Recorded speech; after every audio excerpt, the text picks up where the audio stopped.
رضا شاه فصل 1. نوشافرین زنی از طایفه پالانی که هرگز از دامنه آلاش و سوادکوه و از خانواده و طایفه خود دورتر نشده بود، چندان که فرزندش 6 ماهه شد. سر در پی داداش بیک شوهرش گذاشت. هر جا سراغی از او گرفت و نیافت، زن که هنوز 18 ساله نشده بود بیقرار بود، ولی نومید نبود.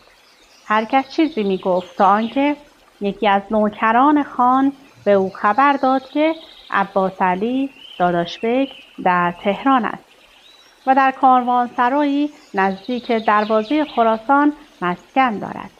نوشافرین روزی نوزاد خود را برداشت و با گاری یکی از نوکران امیر مؤید سوادکوهی راهی تهران شد. زمستان بود.